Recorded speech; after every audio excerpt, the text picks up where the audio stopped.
Hey there. In today's video, I want to talk about a couple different ways to manage the color within your image in DaVinci Resolve, kind of around the saturation topic, but mostly with adding color density and how that's different from adding saturation. So let's jump in here and take a look, and I will explain what I'm talking about here within the color page of DaVinci Resolve. And I have a quick little node tree set up here, color space transforms in and out, taking my Blackmagic B raw footage into DaVinci Wide Gamut, DaVinci Intermediate, which is what my timeline color space is set to. And then I'm transforming the DaVinci Wide Gamut out to Rec 709, which is what my output color space is sent to. And you can see that here in my color space color management. We're using DaVinci YRGB, timeline color space, wide gamut, and intermediate, output color space, Rec 709, gamma 2.4. So take your B-raw, turn it into wide gamut, take your wide gamut, turn it into Rec 709. Okay, so those are controlling my footage going from B-raw to display. And I've got exposure, balance, and saturation set up already for us to go ahead and make some adjustments. Now, normally you would look at this image and say you want to add some saturation. Just grab your saturation slider down here and increase it, and you would get this result. So let's go ahead and grab a still, and I just deleted my previous still so we don't get confused here. So here's our saturation still, and now go ahead and reset my node.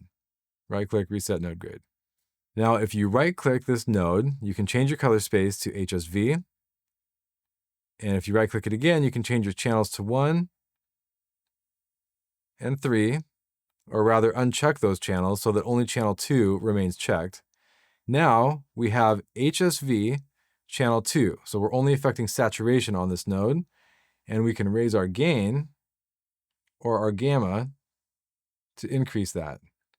So let's leave the gamma alone and only increase the gain here.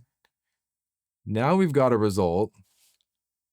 Let's make this a bit bigger here. So just getting denser really in the blues here, which is kind of interesting. And I haven't targeted the blues. We're just making a color density adjustment. So that looks nice. Now let's compare that to the saturation that we saved. Yikes.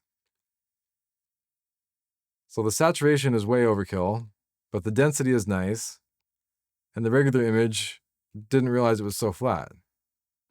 So that's the first method I wanted to talk about on how you can set up your saturation node by changing its color space to HSV and then only having channel 2 selected so that you're affecting saturation itself within its own little special saturation node here, and you get this really juicy, dense, subtractive saturation. Sometimes gain is nice, and sometimes gamma is nice, but if we go pull too much gamma, it's gonna start to look like our first result, which we weren't loving. Now let's reset all of this and head over to our custom curves, and we can tab through these selections here for hue versus hue, hue versus saturation, hue versus luminance. Now this is where you could go and make a point selection, click on our blues, and go ahead and drop your luminance. Now if you just wanted to get those blues, look at what we've done. Now that's nice. Now let's go make another selection for our greens. Let's drop those bad boys. Maybe we would want to do those separate so we could on-off. I'm not seeing a huge adjustment to the greens, are you? Are our greens more yellow? Yep. Our greens are in the yellow on this clip. So now we can see our blues and our greens both getting darker. Let's go to hue versus saturation. I'm happy with the saturation being there. Let's think of saturation as how much color of what you captured you're going to leave in the image. So if I start dropping this down, I can get some of that blue out of there if I wanted those to be deep and muted. Now that's a totally different clip. Or we can bump those up. I'm not worried about that right now. The other one that's really nice is hue versus hue. So let's grab the blue. What if we move the blue? Oops, I have my node disabled there. So now, oh, what if we were going for like a homogeneous scene? Was that the right word? Anyways, what if we wanted these to be more green? Now we're pushing stuff into kind of a different area. So this is where, as a colorist, I would really love to work with like a DP or a director and help bring their image to life. And then maybe for this clip, oops, undo, add node, add window. Let's bump over here to invert the window. And I can just go ahead and lower everything. Let's make this a bit bigger. Center the truck. Soften out my window.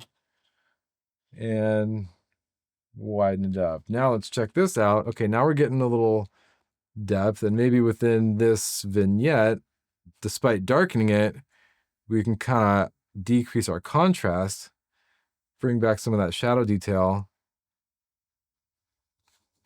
Now what's going on in this vignette? It's getting darker, but it's not getting crazy. And we could throw some color in there if we wanted, into our lift. What do we want to put? See, I'll make it crazy. So blue is probably going to look good. I've noticed that there's usually a lot of blue in the roadway, but let's say maybe we want to warm that up. Okay, reset our lift. We're going for warm. And a good way to look at this thing is wireless. It's so great. So I like to go crazy with my lift, put it all over the place and see, is there anything here that looks decent to me? And I actually did kind of like this direction where we're kind of warming it up. Kind of like warm shadows instead of cool shadows. What do you think?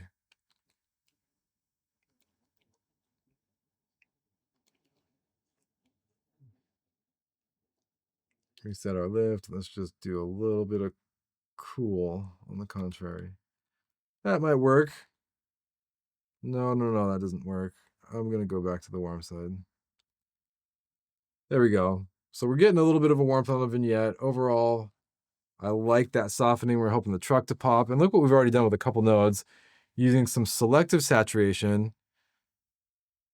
And that's kind of interesting. So this video kind of went haywire. This is more of a live of me making a look and messing with this footage. And let's actually see, does this footage hold? Yeah, it looks okay. This is really fun to mess with too. Let me go ahead and shift add a window. Oh, yuck, undo.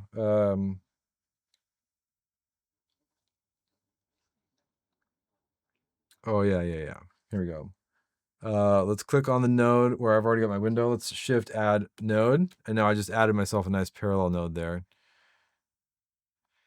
And what I want to do with this one, actually, let's leave this one. I want that here. So, okay, shift add node. Got a parallel node for my saturation. I wanted to make some more adjustments on my curves. Hue versus hue. I want to grab these tires. Let's push these just a little bit to the red. And then let's jump over to our hue versus loom. Grab it again and drop these bad boys down until they break and then bring them back up. And you know what else we could do here? Let's add one more serial node, excuse me, another parallel node. And there's a way to add a window with this, but I'm just trying to work kind of fast. Let's add a gradient. I'll try to darken these wheels. They're too bright for me, so let's take off.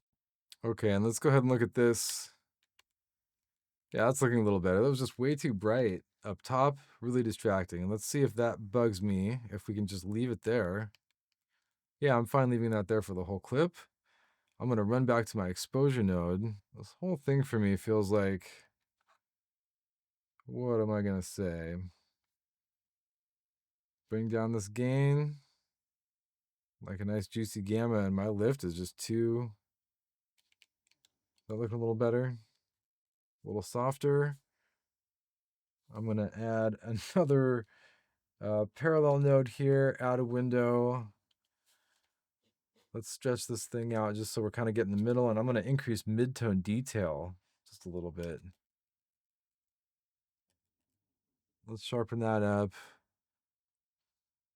And let's see, this was my red wheels. Within this node, kind of want to go back, take our trees again.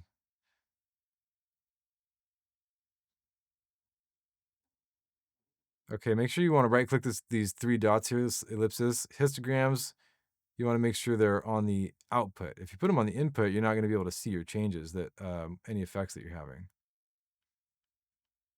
But this, why is that not changing?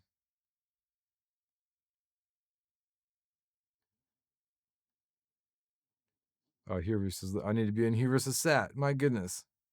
Excuse me, hue versus hue. Grab the green. Yeah, see how yellow our greens are? So you gotta be very careful with this one just to get the green. And I don't want to affect this yellow. So my yellows are staying juicy, my greens are going green. I kind of like it off, but we're gonna roll with what I'm doing now and let's get through it. Okay, so I would maybe go hue versus saturation. Let's bring these greens down, which used to be yellow. Let's go, oops. No, I'm not sure about that one.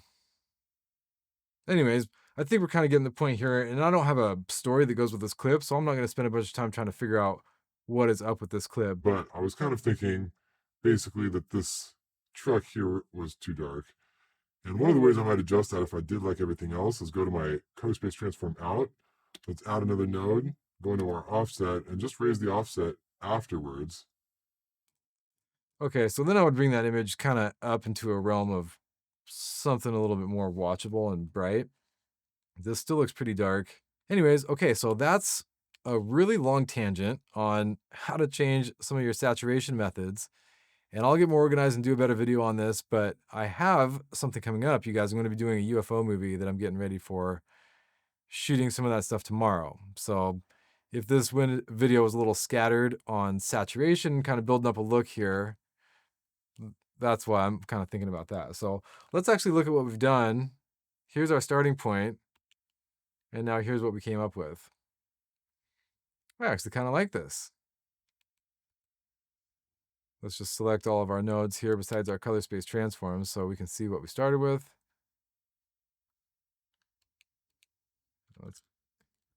And then what we went to. So that's kind of cool, kind of nice. I think I do like our overall direction we were taking this. But those greens to me in the foliage and the trees are looking a little pastel. I would want to get those deeper and maybe denser and richer. I kind of like that color of the crates there that we turned the blue into. That was fun. And overall, I think this is just kind of unique, different, something fun. You know, you don't want to take all the yellow out. I mean, I do, but maybe you shouldn't. So sometimes making an adjustment like that after your last color space transform might be the move. See, now we're getting a little darker, and then I could go back to my exposure and keep raising that whole thing up, which actually I was doing that here. That's about as far as you want to go. That's looking pretty bright. Bring that shadow detail back. So now we're just bringing that up, but we're bringing that up pretty clean. We're keeping our colors intact. And then we're getting those last greens drop down here. And let's actually make a selection of those greens within our qualifier. Yeah, that's it. More contrast in the greens. But I also learned something that HDR contrast is different than primary's contrast. Oh yeah, look at that. We're getting brighter. That is way different. Oh, no, I don't like that. I like my regular primary contrast. That might be a little more color separation there. Push it the other way. But then you get kind of this faded out, totally different look. Just lacking some punch though. This green one, that's pretty fun. Yeah, I'm happy with that actually. That's pretty good. So I've kind of messed with this look already. This might be a bit of a recreation. I would say that this is definitely an improvement. So hopefully this was kind of a fun dive into a color grading session with me here on the channel. And that will conclude this clip. And if you guys wanted to hear more about the Alien project, let me know because that's going to be coming up soon. All right, peace.